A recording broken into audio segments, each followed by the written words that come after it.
காற்று வெளியிடுன்னு ஒரு படம் பண்ணேன். அதெல்லாம் நடிச்சிருப்பேன். பாத்திருக்கேன் சார். அந்த சீன் நான் பாத்திருக்கேன். ஐயோ இது வேற ஏதாவது போட்டு அப்படின்னு போட்டு திரும்பி அப்படின்னு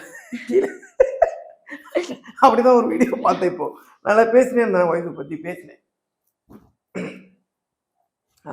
ஓகே அப்படின்னு ஸ்டார்ட் பண்ணேன். அதை போட்டு மியூசிக் சேடான மியூசிக் போட்டிருக்காங்க.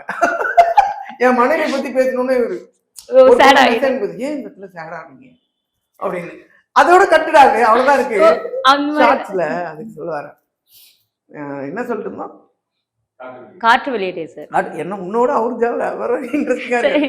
காற்று வெளியிடை படம் பண்ணோம்ல, அப்போ வந்து அந்த ஸ்கிரீன்ல அது ஒரு பெரிய பெஸ்டா, அது ஒரு பெரிய கதை. அது சொன்னோம்னா அது ஒரு பெருசா போகும். அந்த படத்துல வந்து இந்த மேரி மீ சாங் இருக்குல்ல, அதுல ஃபர்ஸ்ட் நான் தான் பாடுவேன் மைக்ல. என்ன தள்ளிட்டு தான் கார்த்திக் சார் வந்து பாடுவார். அந்த சீன் பாத்திருக்கேன். அது நான் தான். அது தெரியாது. தெரியும் சார். சில பேருக்கு தெரியாது. அதனால அந்த மொமெண்ட் வந்து அவர் என்ன தள்ளிட்டு போகும்போதுனால நான் அவர் ஒரு மாதிரி பார்ப்பேன். என்ன விக்ரம் சார் கூப்பிட்டு கேட்டாரு, ஏண்டா நீ ஒரு மிலிட்ரி ஒரு ஆர்மி ஆஃபீஸர் தானே, நீ என்ன லுக் அப்படி பாக்குற? இவங்களுக்கு அந்த அளவுக்குலாம் சரி நம்மளுக்கு தெரியும்டா, அவ்வளவுதான். இல்ல நம்ம ஒன்னும் இவங்கெல்லாம் இவங்க பிரின்சிபல் நம்ம ஃபார்ம் வாங்கியிருக்கோம் அந்த காலேஜ்ல. இப்போ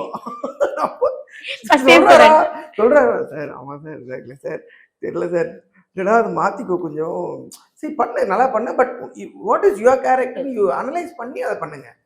நீ ஃபன் பண்ணணும்னு பண்ணும்போது சிலது எடுக்கும் சிலது எடுக்காது. ஆனா அவங்களுக்கு தெரியுது, நம்மளுக்கு அப்படி தெரியல. நம்மளுக்கு பொறுத்த வரைக்கும்